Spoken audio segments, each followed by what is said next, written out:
Wake that up. LA's #1 hip-hop morning show is Nick Canon Mornings on Power 106. All right, Nick Canon Radio. It is time for a Canon's Conversation, a very special one, an international conversation with an international superstar. Man, this brother does it all, from being a singer, actor, a TV host, an influencer, to now in his kitchen making it happen as well. The one and only, all the way from Korea, Kevin Woo. What's up, my brother? What's up, Nick?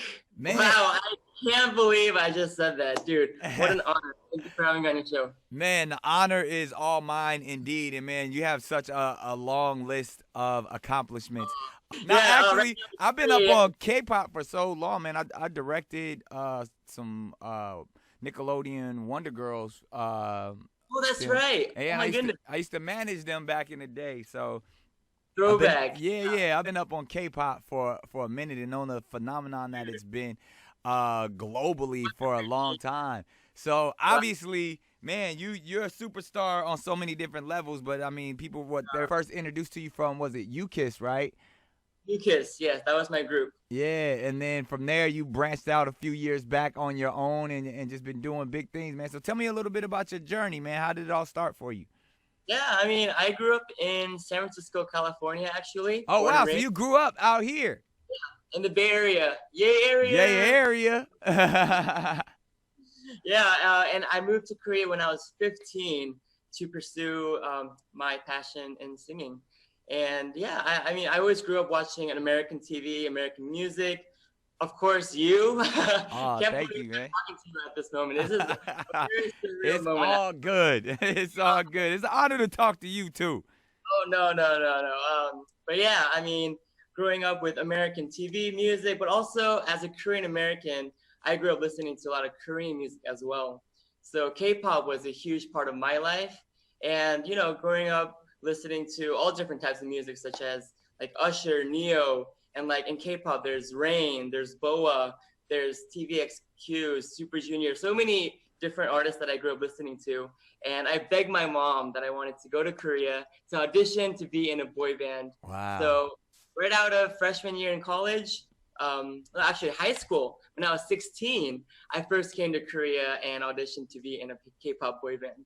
Wow, man, and the rest is history, man. And it's funny that you are actually from the Bay and from here, because I mean, you know, like I said, I kind of been up on this for a while. I created a show, a K-pop influenced show called Make It Pop for Nickelodeon. Make It Pop. My friend Megan Lee was on that. I was about to say, yeah, Megan Lee and Erica. Yeah, all of those amazingly talented young people, and they were from all walks of life, but they still were in the world of K-pop and did some really cool things. It was the All Lives Matter hashtag that was going on, and you know, that term here is very divisive, and all the racist posts. Yeah, and it has this thing where it's actually polarizing, but some kind of way that hashtag All Lives Matter was just swarmed and swamped with nothing but K-pop content, and I loved it. Like, did you hear about that? Yeah, of course. I'm up to all the latest K-pop news. That was incredible. I think whoever the mastermind is that did that was genius. That you kind of was like drove all the racists to understand and embrace K-pop. Embrace K-pop. Yeah, the whole world was just, you know, had their eyes on K-pop. That's so awesome. So speaking of the whole speaking of the whole world, man, I have to say, being in Korea right now, you're kind of giving us some real new information about, obviously, globally we're experiencing a pandemic, but some of the first places and hardest hit were in Korea. Man, what's it like over there right now? Are you guys still currently quarantined? Nope, no quarantine. Lockdown is still relevant, but not as strict as before. We were one of the hardest hit countries after China when it first spread out. But now we're one of the safest countries actually in the world. Yeah. So what are some of the precautions that you guys took to become, one of the safest after being one of the hardest hit? And then now, how is that new norm? What are some of the things that you guys are experiencing? I mean, obviously, even my time in Korea, people were already very health conscious and kind of social distancing and masks and all that was kind of already going on. But now, what are some of the improvements and lifestyle changes that you guys have seen? We can't have large gatherings still. We've always got to put on a mask wherever Yeah, I we go. see all like the Korean baseball games, like there's nobody in the stands. Nope. Yeah. No church gatherings, no sport events, nothing. But we can still go out to restaurants. We can still go out and do whatever we do in our daily lives. But it's just we gotta wash our hands, put our masks on. And Korea is such a unified country where if there's something going on or if there's a trend, we're all on it. We're all really quick with information. Right. With that 5G, Wi-Fi, internet connection. You guys got the 5G happening already.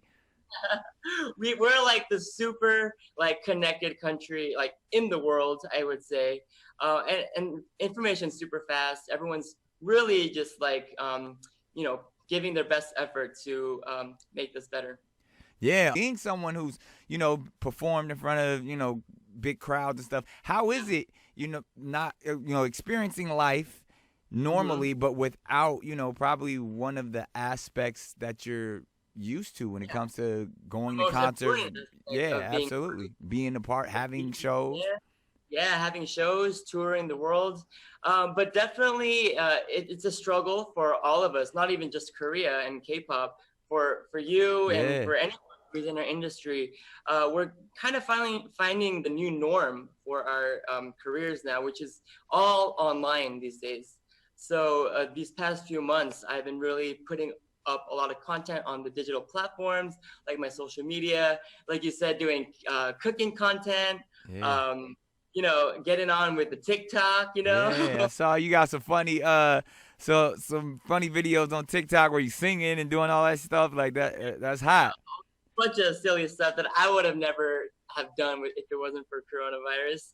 But I think, there's pros and cons, but I like to look at things on the brighter side, always stay positive, So with what's going on in the world, I think it gave us a better chance to interact and engage with our fans. Indeed. So let's talk